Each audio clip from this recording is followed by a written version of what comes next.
भनेको नि मलाई कुनै तकमा चाहिँदैन, मलाई कुनै विभूषण चाहिँदैन, कुनै पद चाहिँदैन कि मैले अहिले भन्ने तिम्रो जीवन कुनै तकमा विभूषण म लिन्न जिन्दगीमा, सिधो कुरा। खाली नियमले दिँदैन, खाली नियमले दिँदैन भन्दैछन्। त्यसो भने अनि जनताले नो भनेका यी पात्रहरूलाई यिनीहरू नै मन्त्री बनाउन मिल्छ भनेर हिँड्दैछन्। संविधानमा के व्यवस्था यिनीहरूले पढेको छैन? हारेको व्यक्ति त्यही कालावधिमा मन्त्री हुन मिल्छ कि मिल्दैन? भोलि यिनीहरूले बनायो भने यसको दायित्व यिनीहरूले बोध गर्छन् कि गर्दैनन् त? नेताहरूको फोटो थुकिराखेका छन्, कुलमानको फोटो घर घरमा राखौँ भनिराखेका छन्। कुलमानले नेपाललाई लोड सेडिङ मुक्त बनाएर समृद्धिको त्यो यात्रामा के व्यवधान गर्यो त? त्यहाँ के कहाँ चाहिँ अप्ठ्यारो आयो त? युवराज खतिवडा आउँदाखेरि उनी त्यत्रो अर्थमन्त्री भए, गभर्नर भए, फलाना भए, के भयो त? नेपालको पर क्यापिटा बढ्यो, नेपालको वैदेशिक ऋण घट्यो, नेपालको व्यापार घाटा घट्यो त? के भयो त? कुलमानले त लोड सेडिङ मुक्त गरायो नि त। अब कुलमानको कुरा यही थियो भने 15 दिन अगाडि नै प्रश्न पारिदिनु पर्दैन? 15 दिन अगाडि नै विज्ञापनको चाहिँ प्रक्रिया थाल्नु पर्दैन? र 15 दिन अगाडि नै कुलमानलाई नै बोलाएर अब तपाईँको चाहिँ म्याद सकिँदैछ, अब नयाँ प्रक्रियाबाट एमडीको चाहिँ पुनर्नियुक्ति हुनेछ, तपाईँले चाहिँ महिना दिन अगाडि नै बिदामा बस्नु उपयुक्त हुन्छ भनिदिनु पर्दैन? चन्द्रशमशेरले खोलेको रेल एउटा रेल किनेर लिएर आयो भने पनि नेपालमा रेल आयो भनेर गौरव गाथा गुणगान गाउँदा रहेछ। यिनीहरूको विचारमा यही नै विकासको नमुना रहेछ। केपी ओलीको भिजन यही रहेछ। यही हो त केपी ओलीको भिजन? मिनिमम खुट्टा टेक्ने अवस्था उसँग शिक्षा, स्वास्थ्य, रोजगारीको ग्यारेन्टी। जस्तो अहिले चाहिँ कोरोनाको सन्दर्भमा नै हामी कुरा गरौँ, हाम्रो संविधानले चाहिँ शिक्षाको ग्यारेन्टी छ, स्वास्थ्यको ग्यारेन्टी छ, रोजगारीको ग्यारेन्टी छ। तर एउटा पिसिआर पनि म टेस्ट गर्न सक्दिनँ सरकार भन्छ। अनि यो लोकतन्त्रको हामीलाई के अर्थ हुन्छ? लोकतन्त्रले त एउटा बाँच्न पाउने अधिकारको ग्यारेन्टी गर्नु पर्यो, खान पाउने अधिकारको, बाँच्न पाउने अधिकारको ग्यारेन्टी गर्नु पर्यो, तब न लोकतन्त्र भयो। लोकतन्त्रको नाममा नङ्गा नाच्न चाहिँ पाइन्छ, जे पनि बोल्न चाहिँ पाइन्छ, तर खान पाइँदैन भने त्यो लोकतन्त्रले मलाई के हुन्छ? मलाई अहिले यहाँ जस्तो भनौँ यो स्वतन्त्र स्वायत्त मिडिया छ, जे पनि बोल्न मलाई छुट छ, म बोल्न सक्छु, गाली पनि गर्न सक्छु, तर मेरो भित्र पेट खाली छ भने, भोको छु भने म कतिन्जेल बोल्न सक्छु, के बोल्न सक्छु म? मलाई यति बोल्नको, गाली गर्नको लागि पनि त खानु पर्यो होला नि त। अनि के लोकतन्त्रले मलाई खान दिन्छ? अघि मैले भने विश्वभरि चाहिँ भाइ छोराहरू रोजगारीको लागि भौतारिरहेका छन्। गोरखपुर रेलवेमा चाहिँ हाम्रो यहाँ प्रधानमन्त्रीले रेल ल्याए, लो मानियो, अनि त्यो रेल चढेर हाम्रा बेरोजगार भाइ छोराहरू देश फर्केर आउँछन् त? के चढेर आउँछ त्यो रेलमा? त्यो रेल आयो, फेरि फर्केर जानु पर्यो, के लिएर जान्छ त ऊ? जस्तो अहिले कति चाहिँ ट्रकहरू रक्सोलबाट यहाँ आउँछन् इन्डियन सामान लिएर, फर्केर जाँदा के लिएर जान्छन् त? अनि त्यो लोकतन्त्र हो त त्यो? अब यिनीहरू त चन्द्रशमशेरले खोलेको रेल एउटा रेल किनेर लिएर आयो भने पनि नेपालमा रेल आयो भनेर गौरव गाथा गुणगान गाउँदा रहेछ। यिनीहरूको विचारमा यही नै विकासको नमुना रहेछ। केपी ओलीको भिजन यही रहेछ। यही हो त केपी ओलीको भिजन? यसमा लोकतन्त्र बलियो हुन्छ त? इन्डियाबाट चन्द्रशमशेरले खोलेको रेलवेको रिओपनिङ हुनु नै विकास हो त? हो, यो जगमा चाहिँ हामीले लोकतन्त्रलाई अभ्यास गऱ्यौँ कि गऱ्यौँ न? लोकतन्त्रको सार्थकता चाहिँ त्यहाँ हुन्छ। जस्तो डाक्टर साहब निष्कर्षमा चाहिँ यो अहिले बनेको हाम्रो संविधान राम्रो छ, यसले धेरै नै दिन सक्थ्यो, तर यो संविधानलाई चाहिँ कार्यान्वयन गराउने तहमा रहेका जो व्यक्तिहरू हुनुहुन्छ, जो सङ्घ संस्थाहरू छन्, तिनीहरूले चाहिँ यसलाई प्रदूषित बनाए भन्ने तपाईँ हाम्रो पनि अहिलेसम्मको निष्कर्ष लगभग त्यो रह्यो। म तपाईँलाई दुईवटा तत्कालीन घटनाहरू सुनाउन चाहन्छु। जस्तो अब आम जनताले चाहिँ अहिले वामदेव गौतम जसरी राष्ट्रिय सभामा प्रवेश गर्नुभयो, आम जनताले त्यो एउटा नरुचाएको विषय त्यो भइरहेको थियो। अर्को चाहिँ एउटा नेपाल सरकारको अधिकृत सहसचिव उपसचिव सरहको एकजना कर्मचारीको पुनर्नियुक्ति, जो कुलमान घिसिङको पुनर्नियुक्ति हुनु पर्यो भनेर टाउको रक्तामै हुने गरेर सडकमा जसरी जनताहरू आइरहेछन्, जनताको कुनै पनि सुनवाई चाहिँ सरकारले गरेको देखेँ। एकापट्टि जनताले नचाहेको वामदेव गौतमको राष्ट्रिय सभामा इन्ट्री हुन्छ, अर्कोतिर कुलमान घिसिङ चाहिँ लिनु पर्यो भनेर जनताले माग गर्दै गर्दाखेरि सरकारले त यो जुन किसिमको सुनवाई गरिरहेको छैन। अझ उल्टो जनताको टाउको फुट्ने गरेर जुन किसिमको बल प्रयोग भइरहेको छ यो घटनामा केही बोल्न चाहन्छ, केही भन्न चाहन्छ? यो पनि हाम्रो लोकतान्त्रिक अभ्यास कस्तो भन्ने कुरासँग नै यो सम्बन्धित छ। किनभने हामीहरू अलिकति चाहिँ पूर्वाग्रहपूर्ण पनि छौँ। अब वामदेवभन्दा फोहोरी नारायण काजी हुन्। किनभने नारायण काजीले मेरो सूचना गलत छैन भने आजसम्म कुनै पनि चुनाव जितेको छैन। वामदेव त योचोटि आफ्नै कारणले त्यहाँ पराजित भए पनि कतिपटक त वामदेवले चुनाव जितेको पनि विगत देखिन्छ। त्यो नारायण काजीको प्रवृत्ति पनि त्यो गलतै हो, तर यो अहिले तत्कालीन रूपमा वामदेव चाहिँ आएको हुनाले बुझेँ। त्यस कारणले अब वामदेव भए ठाउँमा आउँ, त्यो पनि लोकतन्त्रको चाहिँ दुरुपयोग हो र लोकतन्त्रको चाहिँ उपहास हो। यो संविधानको यो पक्का उपहास हो। किनभने हामीले संविधान दिवस मनाउनुको मैले त यो परिप्रेक्ष्यमा कुनै पनि अर्थ छैन। किनभने संविधान दिवस प्रजातन्त्र दिवस त पञ्चायतले पनि मनाउँथ्यो। बिपी कोइरालाहरूलाई लगेर जेलमा थुनेको हुन्थ्यो। अनि फागुन 7 गते चाहिँ प्रजातन्त्र दिवस मनाउँथ्यो। त्यो प्रजातन्त्रको दिवसको के अर्थ हुन्थ्यो र? जसले प्रजातन्त्र ल्यायो त्यसलाई लगेर जेलमा कोच्ने, अनि त्यसले नै ल्याएको प्रजातान्त्रिक अधिकारलाई चाहिँ दुरुपयोग गरेर फागुन 7 गते मनाउने हो भने त्यसको के अर्थ हुन्थ्यो? अब यहाँ आउँ, हामी लोकतन्त्र भन्ने अनि लोकले हराएको पात्रलाई चाहिँ अनि लोकको प्रतिनिधि बस्ने ठाउँमा जबरजस्ती पुर्याउने हो भने अनि यो प्रजातन्त्र दिवस मनाउनुको, यो संविधान दिवस मनाउनुको के अर्थ हुन्छ र? यसको कुनै पनि अर्थ हुँदैन। यो खुल्लमखुल्ला पाखण्ड हो। यसले नेपाली नेताहरूको अनुहारलाई देखाउँछ र यसैलाई नै उनीहरू लोकतन्त्र हो कत्रो व्याख्या गरे। माधव नेपालको व्याख्या हामीले सुन्यौँ, राष्ट्रिय सभाका अध्यक्षको हामीले व्याख्या सुन्यौँ। जनतालाई उनीहरू कति हेप्छन् र कति उपहास गर्छन् भन्ने कुराको नाङ्गो दृष्टान्त यो हो। र यस्तो बेलामा पनि यिनीहरूले चाहे जनसेवा पदक पाउन्, चाहे राष्ट्रपति पदक पाउन्, चाहे यिनीहरू सांसद हुन्, मन्त्री हुन्, प्रधानमन्त्री हुन्, जेसुकै हुन्, यसको कुनै पनि अर्थ हुँदैन। अर्थ के हुन्छ भने हामीले जनताको रोजगारीको, स्वास्थ्य उपचारको, सर्वसुलभ शिक्षाको व्यवस्थापन गर्न सक्यौँ भने लोकतान्त्रिक अधिकारको भन्दा पनि यो लोकतान्त्रिक जीवन प्रणालीको चाहिँ कैयौँ गुणा माथिल्लो एउटा हैसियत हुन्छ, तह हुन्छ। तर हामीले त्यतातिर एक दिन पनि छलफल गरेनौँ। कसरी उद्योग खोल्ने, कसरी किसानको उपजलाई चाहिँ बजार दिने, त्यो गर्ने बित्तिकै उसको घरमा खुसहाली जान्छ। उसको उत्पादनले, उसको स्याउले, उसको काउलीले बजार पायो, उसको दुधले बजार पायो भने मान्छेले लोकतन्त्रको गुणगान गाउँछन्, नेताको प्रशंसा गर्छन्, घर घरमा नेताको फोटो टाँच्छन्। अब अहिले मान्छे के भन्दैछन्?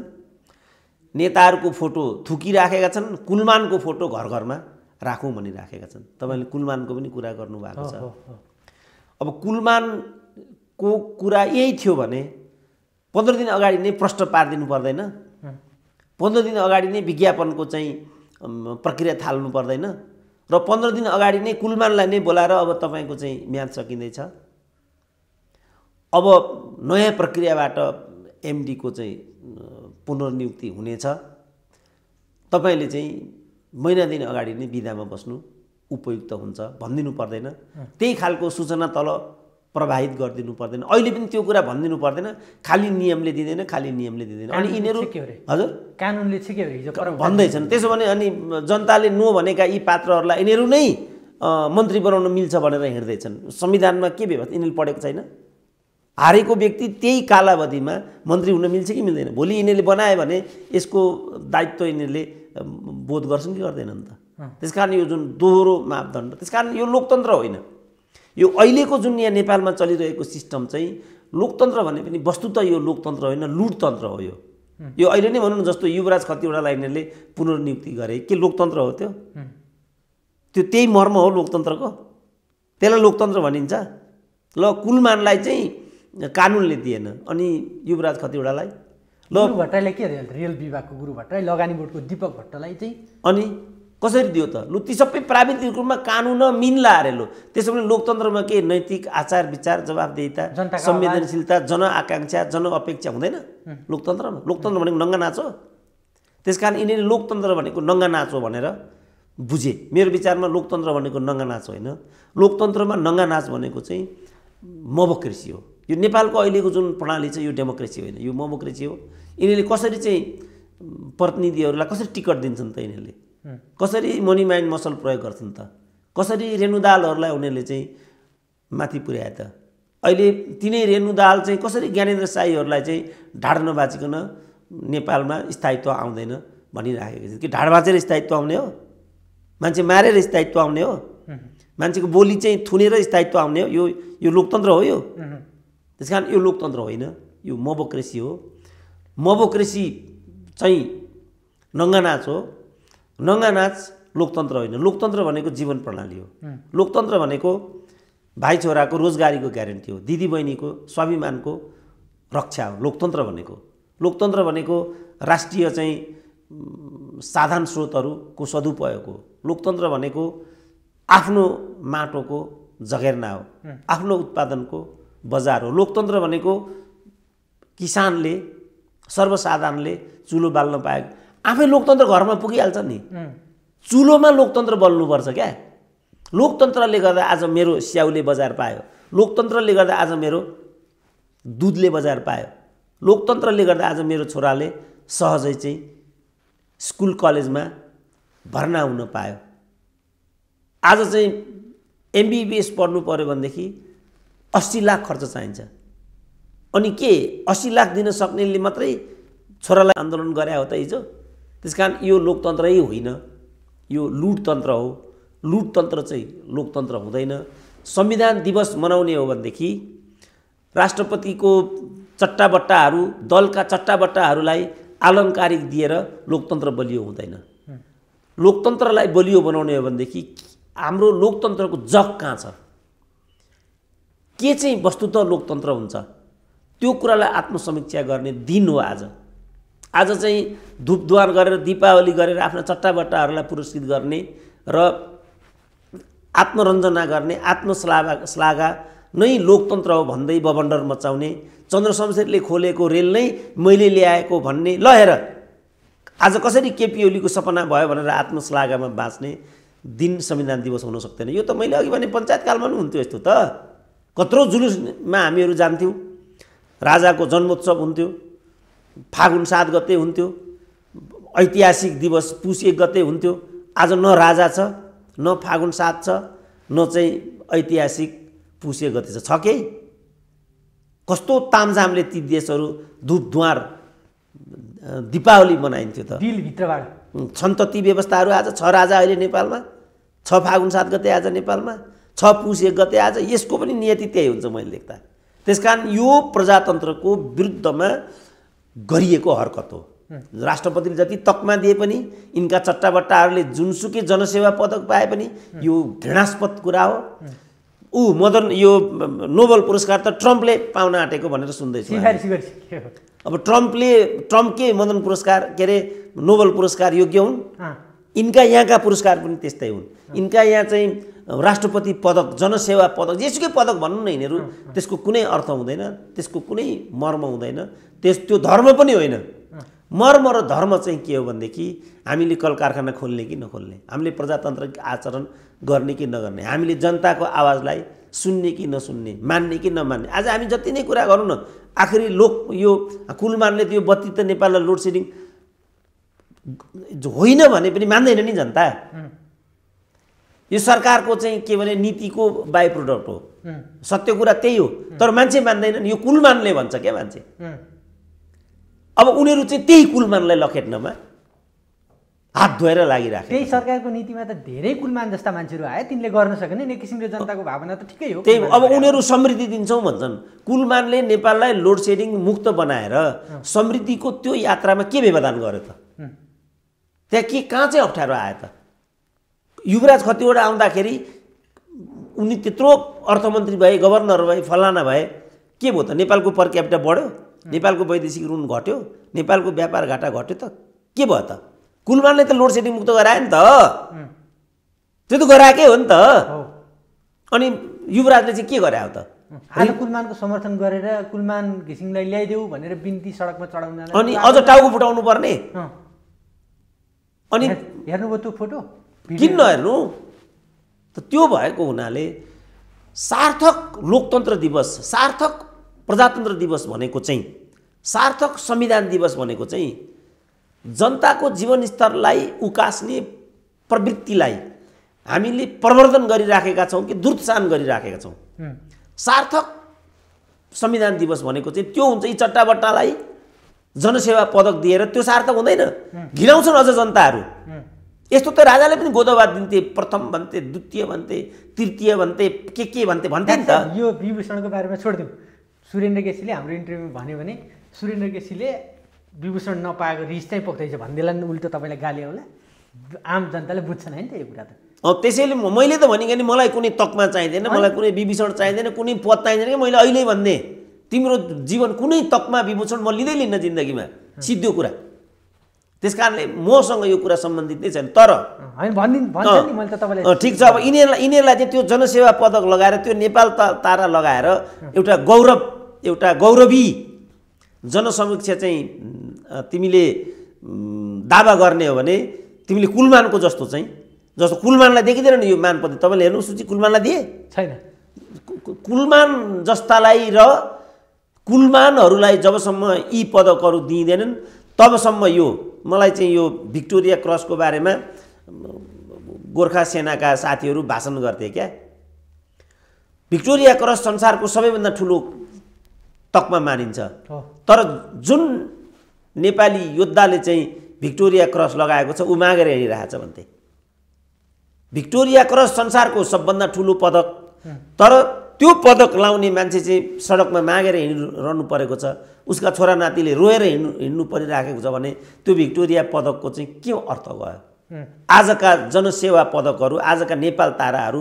यदि कुलमान घिसिङहरूले पाउँदैनन् भने त्यसको कुनै अर्थ हुँदैन जत्रोसुकै 5 वटा लगाएर हिँडुन् वामदेव दोहोऱ्याएर गृहमन्त्री नै हुन् युवराजलाई फेरि अर्थमन्त्री नै बनाउन् त्यसको मैले त कुनै पनि अर्थ हुँदैन यति पनि बुझ्दैन भने यो लोकतान्त्रिक चाहिँ नेतृत्व हुन्छ कुलमान घिसिङले त पाएनन् साँच्चै पाए धिक्कार छ यदि कुलमानले यो पदक नपाएका हुन् भने जसले यो पदक पाएको छ म तिनीहरूलाई चाहिँ के भन्ने अब नराम्रो अपशब्द बोल्नु मेरो गरिमाले दिँदैन तर म यसको कुनै अर्थ छैन भन्छु र म यसलाई चाहिँ अस्वीकार गर्छु डाक्टर साहब अन्त्यमा अब यो संविधान हामी सधैँभरि फेरिरहने नेपाललाई जहिलेसुकै प्रयोगशाला व्यवस्था नयाँ व्यवस्था ल्याएर प्रयोगशाला बनाउने पनि हाम्रो चाहिँ त्यसले पनि खास राम्रो नगर्ला अब यो संविधानलाई जगेर्ना गर्दै यो संविधानको सर्वस्वीकार्यता त अहिले अलिक बिस्तारै बढ्दैछ तर विवादित चाहिँ बनिरहेछ अब यसलाई चाहिँ थप सुदृढीकरण बनाउन संविधानको जुन मर्म छ त्यसलाई चाहिँ जनतासँग जोडेर जनतामा अलिकति समृद्धि उनका आधारभूत आवश्यकताहरू पुरा गर्नको लागि के गर्नुपर्छ प्रश्न छ अघि मैले भनिहालेँ नि यो लोकतन्त्र भनेको चाहिँ अभिव्यक्ति र दल खोल्ने स्वतन्त्रता मात्रै हुन सक्दैन सँगसँगै त्यो भनेको चाहिँ आर्थिक र सांस्कृतिक अधिकारको सुनिश्चितता पनि अपरिहार्य छ त्यसकारण यसको सर्वस्वीकार्यता राजनीतिक विषय हो किनभने सर्वस्वीकार्य भनेको कुनै पनि कुरा हुन सक्दैन तर यसले मानिसको जीवनस्तर उकास्यो कि उकासेन शान्ति सुव्यवस्था सुनिश्चित भयो कि भएन योग्यताक्रम र पारदर्शितापूर्ण जवाफदेहीपूर्ण शासकीय शैली भयो कि भएन सुशासन हामीले ग्यारेन्टी गर्न सक्यौँ कि सकेनौँ बुझिने भाषामा भन्दा हामी कहाँ स्वास्थ्यको अधिकार सुनिश्चित छ कि छैन शिक्षाको अधिकार सुनिश्चित छ कि छैन रोजगारीको ग्यारेन्टी सुनिश्चित छ कि छैन सडक व्यवस्थापनहरू के छन् शुद्ध पिउने पानीको व्यवस्थापन हुन सकेको छ यी कुरा भयो भने जतिजनाले छैन भने पनि त्यसको के कुरा हुन्छ र जस्तो पञ्चायतकै शासन व्यवस्था भनौँ न त्यसलाई पनि त प्रजातान्त्रिक व्यवस्था भनिन्थ्यो त्यसमा पनि अनेक कुराहरू थिए तर जनताले त्यसलाई चाहिँ आत्मसात गरेनन् नि त्यसपछि परिवर्तनका अनेक श्रृङ्खलाहरू अगाडि बढे तर अहिले हाम्रो अगाडि नैतिक सङ्कट एउटा के छ भने हामीले जनयुद्ध लड्यौँ हामीले जनआन्दोलन गऱ्यौँ हामीले गणतन्त्र ल्यायौँ राजतन्त्र फाल्यौँ हाम्रो जीवन प्रणाली चाहिँ कस्तो छ त महत्त्वपूर्ण कुरा त यो चाहिँ आज त्रिभुवन विश्वविद्यालयको अनुहार कस्तो छ त टिचिङ अस्पताल र वीर अस्पतालमा जाँदाखेरि हामीले हिजोभन्दा सुगम तरिकाले स्वास्थ्य उपचार पाइराखेका छौँ कि छैन? यावत कुराहरू त झन् खस्कदो छ। हिजोको बरु निरङ्कुशता राजतन्त्रमा भन्दा आज लोकतन्त्रमा दलका कार्यकर्ता भर्ती गर्ने ठाउँ भयो तिनी, युनिभर्सिटीहरू, हस्पिटलहरू तपाईँले बारम्बार भनिरहनु भएको छ। अनि त्यसो भने हामीले यो लोकतन्त्र ल्याउनुको के अर्थ भयो त? त्यसो भने हिजोभन्दा गए गुज्रेको स्थिति विश्वविद्यालयहरूमा छ भने छैन र डाक्टर? लु होला, मैले त भिसी हुन नपाएर रातो धुन नपाएर भन्ला नि त लालबुजकडहरूले। तर तिनैका छोराछोरीले आज के बिहोर्नु परेको छ त त्यहाँ? त्यो त चाहियो। यिनकै छोराछोरी होइनन् जो चाहिँ केही नभए 50 लाखको सङ्ख्यामा चाहिँ रोजगारीको बजारमा विश्वभरि 55 डिग्री होइन खाडी मुलुकको के अरे टेम्परेचर भने हाम्रो छोराले हाम्रो छोरीले त 35 डिग्रीभन्दा माथि 38 डिग्रीभन्दा माथि त देखेकै हुँदैन। अनि उसले 55 डिग्रीमा कसरी भेडा चराउँछ त? कसरी सुन्तोला टिप्छ त? कसरी चाहिँ पाइप बिछ्याउँछ त? मर्दैन त्यो त्यतै? त्यही हो त लोकतन्त्र भनेको। त्यसकारण मैले अघि भने यो लोकतन्त्र होइन, यो चाहिँ मोबोक्रेसी हो। मोबोक्रेसी नै लोकतन्त्र हो भनेर यिनीहरूले जति नै जनसेवा पदक बाँडे पनि, जति नै राष्ट्रपति पदक दिए पनि त्यो लोकतन्त्रको उपहास हुन्छ। हामीले चाहिँ लोकतन्त्रलाई सार्थक बनाउनुपर्छ।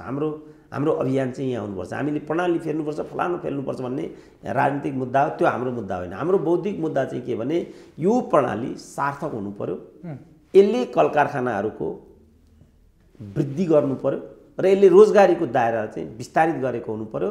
यसले चाहिँ शैक्षिक, स्वास्थ्य, रोजगारीको ग्यारेन्टी, शुद्ध खानेपानी, ल एन्ड अर्डर, दिदीबहिनीको अस्मिताको ग्यारेन्टी, यो त माग्न पाउँछौँ होला नि हामी। यो संविधान भएन, यसलाई च्यात्नुपर्छ पो हामीले भन्न पाउँदैनौँ होला त। तर हामीले खान पाउनु पर्यो, लाउन पाउनु पर्यो, रोजगारी, स्वाभिमानको, सत्वको ग्यारेन्टी हुनु पर्यो। दिदीबहिनीले बजारमा हिँड्दा असुरक्षित महसुस गर्नु परेन। भाइ छोराले ठाउँ ठाउँमा कुटिनु पिटिनु रक्ताम नै हुनु परेन। रुँदै रोजगारीको लागि मलेसियाको टिकट ऋण खोजेर त्यो पनि काट्नु परेन भने त भइगयो नि त। यिनै 40,000 को जब देऊ न त, यिनै शिक्षा राम्रो देऊ, स्वास्थ्य राम्रो देऊ न त, भइहाल्यो नि। हामीलाई किन लोकतन्त्र चाहियो? हामीलाई यो कुराको ग्यारेन्टी गरे पुग्छ। बाँकी लोकतन्त्र नेताहरूले नै उपभोग गर्नु। तिनकै छोरी, तिनकै बुहारी, तिनकै स्वास्नी, तिनै दोर्याएर तेर्याएर हौन्, हामीलाई केही छैन। ए बाबा, लोकतन्त्र भनेपछि कतिचोटि एउटा मान्छे मन्त्री प्रधानमन्त्री हुने, केही त कति वर्षसम्म हुने, केही त होला नि त। एउटा खरदारले 58 वर्षमा रिटायर हुनुपर्छ भने एउटा नेता चाहिँ कति वर्षमा रिटायर हुने त? सर्वोच्च अदालत प्रधान न्यायाधीशको एउटा सिस्टम छ। कुलमानले चाहिँ दोर्याएर नियुक्ति हुन नपाउने भने वामदेवले चाहिँ कतिचोटि मन्त्री हुनुपर्ने, कतिचोटि सांसद हुनुपर्ने त? बपौती हो त। त्यसमा त्यो लोकतन्त्र हुन्छ त? जनताले हराएको कसरी फेरि चाहिँ सांसद हुन्छ, त्यो लोकतन्त्र हो त? यस्तो हावादारी कुरा गर्ने? कुलमानको प्रसङ्गको कुरा गरिहाल्नुभयो। 50,000 चान्चुन छ होला सायद बर्दियाको वामदेव गौतम चुनाव लड्ने क्षेत्रको जनसङ्ख्या। 50,000 जनसङ्ख्याले नपताएको मान्छे आज राष्ट्रिय सभामा तकमा लाएर भोलि सायद मन्त्री हुन्छ होला। चान्चुन कुलमान घिसिङकै कुरा गर्दाखेरि 2 करोड 90 लाख मान्छेले त कुलमान घिसिङ ल्याउनुपर्छ भन्ला। त्यो आफ्नो ठाउँमा सरकारको विधि विधानभित्र छ छैन थाहा छैन। 2,90,000 मान्छे त कुलमान घिसिङ आइदियो भन्ला हरेक किसिमले। 2,90,000 2 करोड 90 लाख मान्छेको चाहिँ चेतनालाई फालिदिने, 50,000ले नपताएको मान्छे चाहिँ तकमा लाएर मन्त्री भइदिने, भोलि झन्डा हल्लाएर हिँडिदिन्छन्। अब यो चाहिँ एउटा प्रक्रियागत कुरा भयो, राजनीतिक कुरा भयो, प्रशासनिक कुराहरू भए, त्यताबाट डिबेटलाई अगाडि नबढाउँ। मुख्य कुरा के भने जनताले एकचोटि अस्वीकार गरेको पात्रलाई, प्रतिनिधिलाई फेरि त्यही जनताको नाममा शासन गर्नेहरूले त्यही अवधिमा पुनर्नियुक्ति गर्नु कतिको राजनीतिक र नैतिक दृष्टिकोणले उपयुक्त हुन्छ भन्ने प्रश्न त तेर्छियो नि त। हो, यस्तो कमजोर नैतिक धरातल भएकाहरूले कुलमानलाई रोक्नु, उल्टो हकार पकार गर्नु र उल्टो रक्ताम्य हुने गरी त्यो आवाज लिएर आउनेलाई सडकमा लछार पछार पार्नु कतिको राजनीतिक नैतिकतापूर्ण हुन्छ भन्न त पाइयो होला नि। हो, यति मात्रै हामी आजको श्रृङ्खलामा प्रस्ताव गरौँ। अब हेरौँ न, अब लालबुजकडहरूले के भन्छन्। अनेक किसिमका जुठेहरू हुन्छन् बजारमा, सोसियल मिडिया प्रयोगकर्ताहरू हुन्छन्, उनीहरूको पनि राय बुझौँ न। हामीले त नपाएर यो भन्दा रहेछौँ, अनि कुलमानहरूले चाहिँ के पाए त फेरि? त्यसो भने युवराज खतिवडाको के त्यत्रो गोदवा पाउन लागेको, जनसेवा पदक पाउन लागेको के त्यस्तो योगदान रहेछ त? हामी पनि प्रत्यक्ष देखौँ न त। हामी कि चाहिँ पर क्यापिटा बढेको हुनु पर्यो, कि वैदेशिक ऋण घटेको हुनु पर्यो, कि व्यापार घाटा घटेको हुनु पर्यो, केही त हुनु पर्यो होला। कुलमानले लोड सेडिङ हटाएर नेपाललाई उज्यालो बनाएको कुरा त सत्य हो नि त। हो त्यस्तै काम चाहिँ युवराज खतिवडाले के गरेको हो त भन्नु पर्यो नि। यो गरेको हुनाले मैले यसरी चाहिँ पुरस्कृत गरेको सगौरव भन्नु पर्यो नि त। जस्तो प्रचण्ड भन्छन् हामीले जनयुद्धबाट गणतन्त्र ल्यायौँ, धर्मनिरपेक्षता ल्यायौँ, सङ्घीयता ल्यायौँ, सगौरव भन्छन् नि त। अब हामी के भन्छौँ भने ठिक छ तिमीले यो त ल्यायौ, योबाट नेपाली जनताले पायो चाहिँ के त त्यसो भने हामीलाई यो चाहियो नि त। जस्तो गाउँ गाउँमा चाहिँ सिंहदरबार, वडा वडामा सिंहदरबार, त्यस कारणले सङ्घीयता भन्थे। हो त कुरा सत्य। सिंहदरबार आज वडामा पुग्यो त यसको नैतिक जवाफदेहिता पनि त नेतृत्वले कबुल गर्नुपर्छ होला नि त। यी विषयहरूमा हामी एकचोटि डिबेट गरौँ। आउने जो 6औं संविधान दिवस हुन्छ त्यस क्षणमा फेरि हामी फर्केर यसको चाहिँ समीक्षा गरौँला। हामीले भनेको कुरा सही कि यिनीहरूले गरेको दावा सही। मलाई लाग्छ आजको दिनमा कुनै दीपावली गर्नुभन्दा, कुनै जनसेवा पदकलाई लिएर अभिनन्दन गर्नुभन्दा यी प्रश्नहरूमा आफूलाई केन्द्रित गर्नु बुद्धिमत्तापूर्ण पनि हुन्छ, नैतिकतापूर्ण पनि हुन्छ र जवाफदेहितापूर्ण पनि हुन्छ। किनभने लोकतन्त्रले यी कुराहरू अनिवार्यत अपेक्षा गर्छ। खालि कल्पित कुरा गरेर दलाल र चाहिँ भक्तहरूलाई चाहिँ जनसेवा पदक दिँदैमा, कुलमानका के भनेदेखि प्रशंसकहरूको टाउकामा डन्डीले बजार्दैमा लोकतन्त्र बलियो हुन्छ र चन्द्रशमशेरले बनाएको रेललाई मैले ल्याएँ भनेर दावा ठोक्दैमा त्यो स्वप्नशीलता सिद्ध हुन्छ भनेर यिनीहरूले ठानेको भनेदेखि यो खोटो सोचाइ हो। यसबाट उनीहरू उन्मुक्त हुनु जरुरी छ। किनभने आत्मश्लाघा भन्दा पनि आत्मविवेचना आजको महत्त्वपूर्ण प्रश्न हुन्छ। आत्मश्लाघाले हामीलाई गन्तव्यमा पुर्याउँदैन। गन्तव्यमा पुग्नको लागि हामीले आत्मसमीक्षा गर्नुपर्छ र आत्मसमीक्षाले मात्रै हिजोका कमी कमजोरीहरूबाट निखन्ने एउटा मार्ग प्रशस्त गर्छ। कमजोरी दोहोऱ्याएर अनि समस्याको समाधान हुँदैन। कमजोरीलाई चाहिँ रियलाइज गर्नुपर्छ। कमजोरीलाई रियलाइज गरियो भने मात्रै अगाडिको बाटो चाहिँ सुगम हुन्छ। किनभने ठिक डायग्नोसिस नगर्ने हो भने ठिक ट्रिटमेन्ट हुन सक्दैन। कहाँ व्यथा हो भन्ने कुरा निर्दिष्ट नगरिकन एकैचोटि सुई मात्रै घोचेर बिरामी निको हुन सक्दैन। हामीले त्यो बाटो लिनु बुद्धिमत्तापूर्ण हुन्छ। अरू चाहिँ आत्मश्लाघा मात्रै हो। मैले देख्दा आत्मश्लाघाले हामीलाई गन्तव्यमा पुर्याउन कहिले पनि वाञ्छित योगदान गर्न सक्दैन। हस् डाक्टर साहब, तपाईँलाई यो अनमूल्य समय दिनुभयो। तपाईँलाई पनि, तपाईँको नि आम शुभचिन्तकहरूलाई पनि संविधान दिवसको अवसरमा हाम्रो तर्फबाट धेरै धेरै शुभकामना। तपाईँलाई यो समय उपलब्ध गराइदिनु भयो, धेरै धन्यवाद। ल हस्, म पनि सबै नेपालीहरूको सुस्वास्थ्य, एउटा राजनीतिक संस्कार र राजनीतिक नैतिकतातर्फ जानको लागि आजको दिनले अभिप्रेरित गरोस् भन्दै संविधान दिवसको उपलक्ष्यमा सम्पूर्ण देशवासीहरूमा आफ्नो तर्फबाट हार्दिक अभिनन्दन प्रकट गर्न चाहन्छु। धन्यवाद। हस् हस्, धन्यवाद।